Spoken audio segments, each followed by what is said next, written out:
And I just believe with all my heart that, you know, what doesn't kill us makes us stronger. I feel like I'm singing a song this morning. It actually makes us stronger. And then, of course, there's so many layers to all of these exciting, seasons of growth. And so each one of us will figure it out because we have to. We're grown-ups now. Back to you, beautiful. Woo! Can we put up a Ric Flair? Listen, for Gail's share, you absolutely are a superhero mom. I am so excited and glad that you spoke up on our first tip, which was about courage. Justin, I saw you about to unmic. Yeah, so I've been accused throughout my life of being brave or courageous.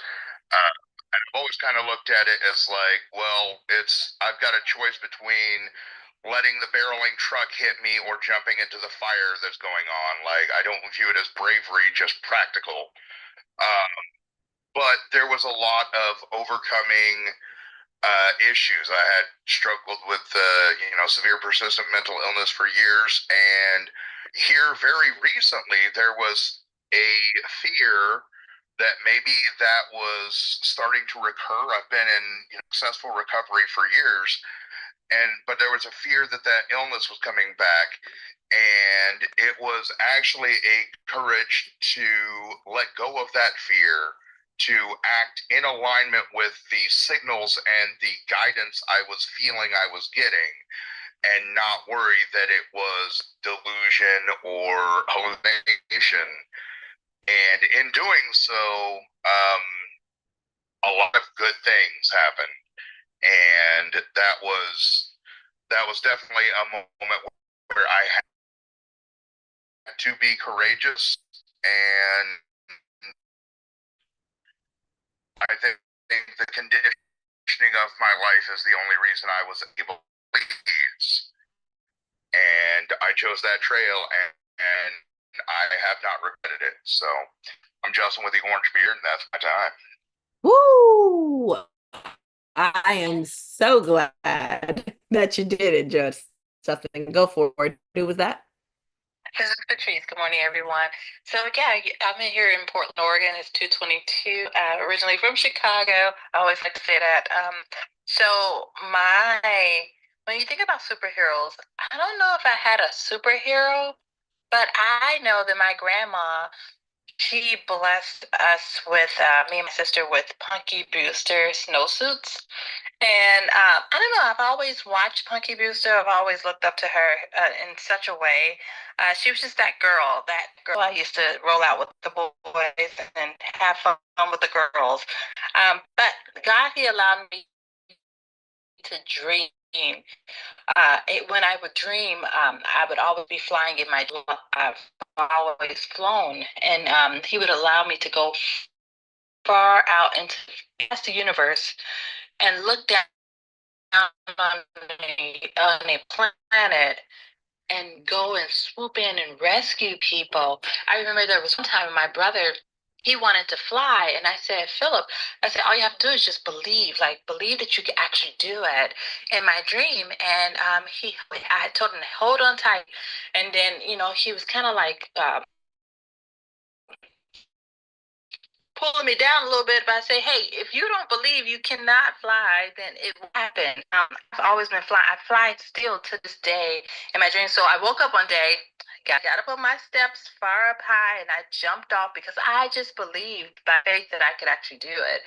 And of course, I scraped my knee, but I was okay. And when you think about the courage, like you said, health, um, I think about gumption. Back home in Chicago, there was a store called Gumption, and it was for disabled children. And so, when you think about this, have someone having a disability, it's not a problem. It's a miracle, And just to know that they named the store Gumption, to be vigorous, to be able to just go and do it anyhow, even when you feel like you cannot achieve your goals or whatnot. Just Mhm. do it anyhow. So yeah, that's my share. Oh, Yeah, just waking up and saving the world, and I always would get away in my dreams. I I love know. it. Yeah, when heaven comes, I'm looking forward to heaven and flying in heaven. Oh So my gosh. I love that, Patrice. You and Gail with y'all. I could see y'all trying to, fly, jump off like as kids. But think Justin said I married Punky Brewster.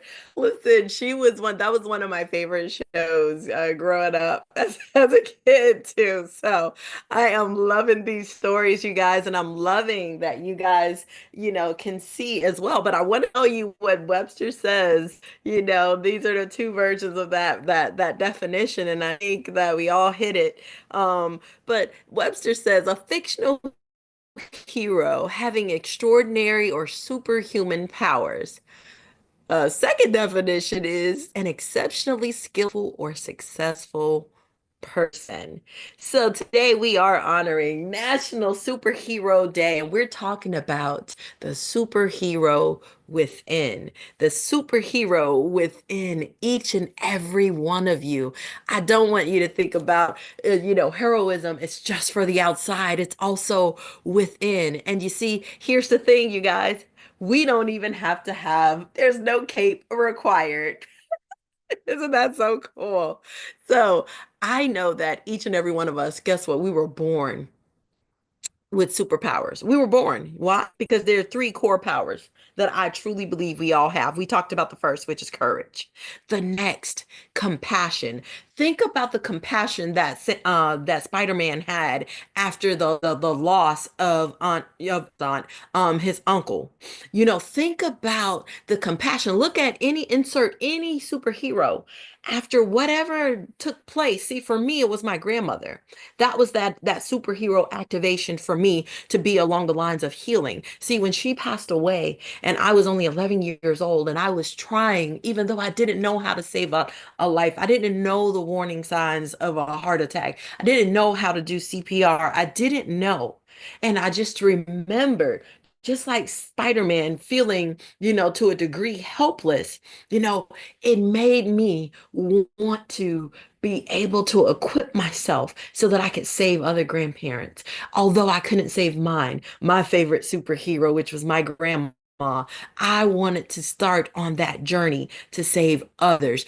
That's when I got to tap in to that compassion and I started noticing others around me, people who were in need of healing, people who were sick, people who didn't have maybe the information that they needed to actually heal themselves or to actually prevent certain illnesses or diseases or injuries. And that's the origin story for me. Compassion is something that's shared amongst all of the superheroes. And I think that's one of those things that kind of divides the villain and the superhero is that the superhero, even though they may be afraid or they may have experienced, tragedy, just as the villain typically is experienced, but compassion takes over. They start to love even when it's not convenient, and then the third would be consistency, showing up day after day. See, it's easy to talk about things when everything is sunshine and rainbows and you got the Care Bears, there shooting rainbows from the sky, but that consistency, when you have to tap into that courage when you've lost a loved one, when you have to tap into that courage when your children are sick, when you have to tap into that courage when you can't pay the mortgage, or if you can't put food on the table, or your parents or your grandparents are sick and you have to be a caretaker for them, or you discovered that maybe you're going through a divorce, or maybe your company's going bankrupt, or maybe you're being laid off, or maybe you were falsely accused. Whatever that maybe is, that consistency of showing up day after day, there's a consistency with a superhero. So I'm gonna hold my mule right there because we're running out of time. Who'd like to be our last share before we get to the clip? And we'll be back with more of this conversation on the other side. Woohoo! Hey, good morning, Chima. We got 60 seconds. Go for it, brother. 60 seconds, no worries. Yeah, my superhero is my mom. I think, but my other superhero is the Hulk. But the Hulk reminds me of my mom because I'll tell you what I could do. When I was 9, I wrote this little book. I submitted it for school assignment, and my teacher lost it. And my mom was mad. She went to go and actually murder this teacher. But luckily she didn't. But what that left with me was something profound because it kind of confirmed, that this is me. And, my mom has my back. She's always got me. She has the best for me, and she always will. I don't know if that's 60 seconds, but yeah, my little shit. Woo! We gotta give some love for Chima's mom. Absolutely love that. And another awesome human being is Dora Maria. And she really wants kids to unleash that power within, which is why I put that link at the top and I'll drop it inside of the chat. If you guys would be willing to send that to Books in the Hood, and Trisha will drop our address in the chat. And now over to you, Coach Kelly. Woo! Good morning. Here is our clip of the day.